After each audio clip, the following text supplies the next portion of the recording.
And hello, team. Welcome back. We are one more session here together this week. I mentioned Myers-Briggs Type Indicator. It really is a personality preferences assessment. So you want to understand your personality preferences. It doesn't mean you will make those decisions. It's just good to know what your preferences are. Then as you read the other solutions, you can understand your teams as well and get more out of them. So these are just social styles profile, right? Which would include drivers, expressives, analytics, amiables, etc. So it's really kind of cool. And so, you don't need to chart them or anything, but it's good to know your type as well as understand your teams, right? We've mentioned that reward and recognition, these are both positive and they're really the best forms of motivating your team.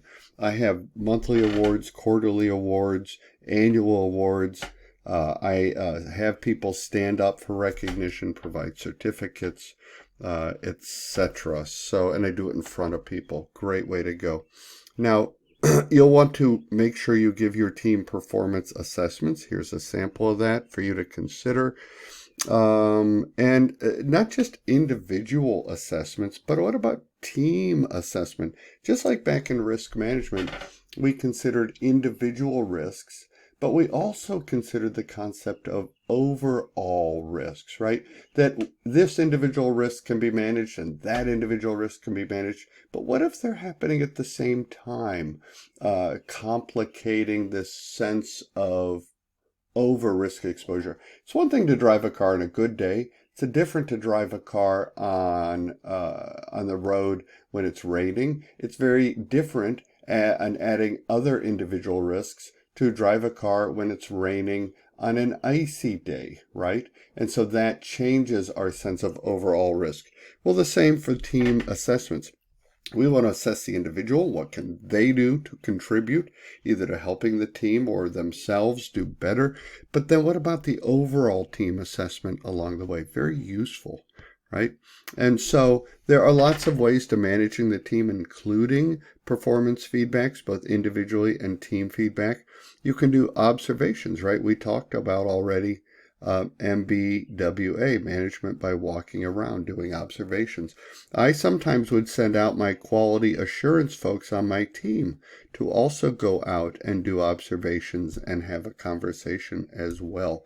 And then, of course, make sure people get feedback in that and always work to reduce or avoid conflict along the way.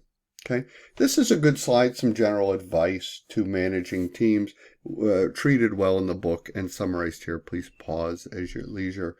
And then if you have virtual teams, it kind of changes things. I try to treat a virtual team just like I would an in-person team. If I have a virtual team, I will set up a virtual open door where I will go on a WebEx and just be on it for an hour a day while I'm doing other work. And it's just like if they were in my next to my office, they could come in the door and knock, knock. Hey, sir, ma'am, do you have a minute? Sure. They could do that with a virtual room. So there are things you can do to make the virtual team feel like they're part of the on-site team as well. Okay. Communications, I've mentioned 90% of what you do as a project manager is communicating to key stakeholders, to your team members, to other stakeholders, to functional managers, to you name it, to suppliers, etc. So there are a lot of important concepts. Realize that nonverbals are 55% of your communication. That's why I like to be face-to-face, right?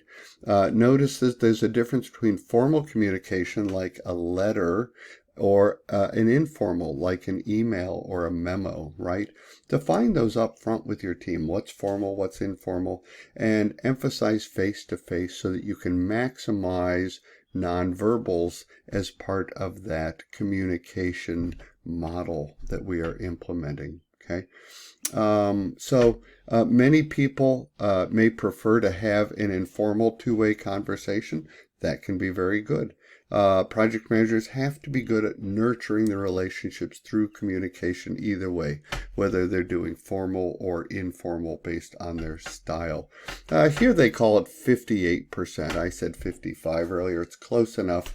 It just says most of what we're communicating isn't coming through our words. It's coming through our inflection, our facial expressions, our body posture, etc. And that can be very beneficial because it helps me not judge others, but it helps me to ask them for follow-up concerns and to get them to come out and say what they're thinking, right? So that we can address it up front. And so here is a book. I think it's positive too. The Mythical Man Month, right? That you cannot assume that a task originally scheduled to take 2 months of one person's time can be done in 1 month by 2 people, right?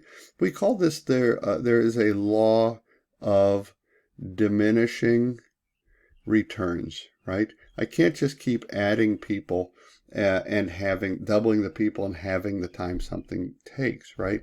And so part of this goes by, for example, and this is funny, 9 women can't produce a baby in 1 month, even though 1 woman can have a baby in 9 months, right? For example. Anyhow, figure out ways to communicate to maximize the ability. Now, the reason we like to know the number of communications channels as a project manager is because this demonstrates the level of complexity of our project. And it also helps me to justify resources that I may request from the company. So basically it goes like this. N is the number of stakeholders. So if I have 20 stakeholders we'll say 21 stakeholders on the project, including myself. I'm a stakeholder as a project manager. It's 21 times 21 minus 1, or 20. So it's 21 times 20, which is 420 divided by 2. That would give me 210 comm channels, right? That's a lot. I've been on a project with over 19,000 comm channels, and I was able to justify resources and use that comment in performance reports as well. They do give a nice example right here. You could pause and review as well. And so communication just becomes essential to what we do as project manager, and we can use that communication power to also update the business as well. Now, stakeholders, these are the people that will eventually judge the success of the project. So we want to manage stakeholder engagement. We want to get out in front of them. We want to gauge them. We want to meet their needs and expectations, right? If they have issues, we want to address them as they occur. And so if this is well done, if engagement is well done, it will lead to an increase in support and minimize resistance for a project. Cannot be overemphasized. When I say 90% of your work is communicating, you're communicating to stakeholders and doing stakeholder engagement along the way. Okay? So project risk, frankly, if it's a waterfall or predictive project, or sometimes we just call traditional project management, it is risk averse. Everything we do in a waterfall project is out to reduce or eliminate or control risk. So risk management becomes very important along the way. Remember, you want to first make a risk register, which is a list of risks.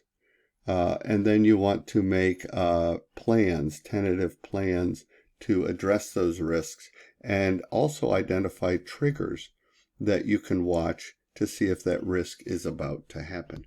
Risk, by definition, is an uncertainty.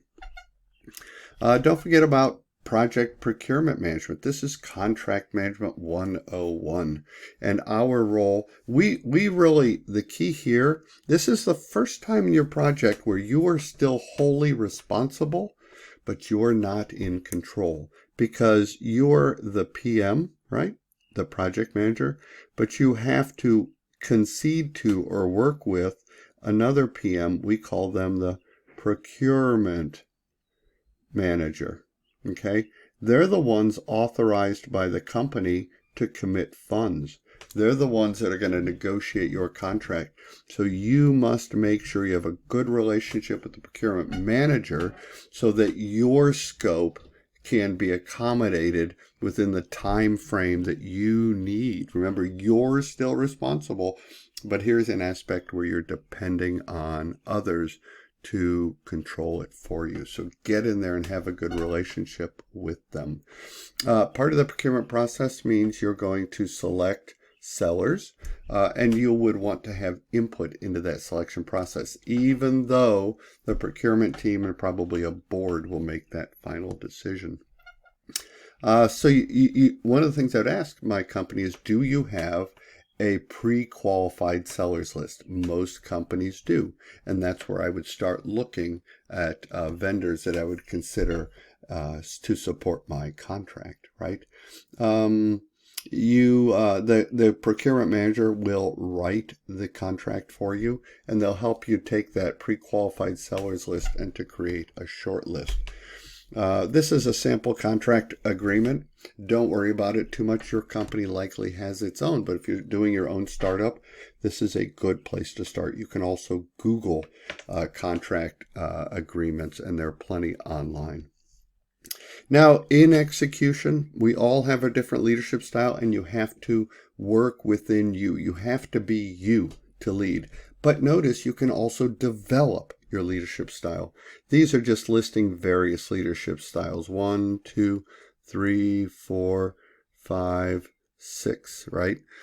A servant leader is highly recommended by me all the time, but this is particularly focused in agile, right?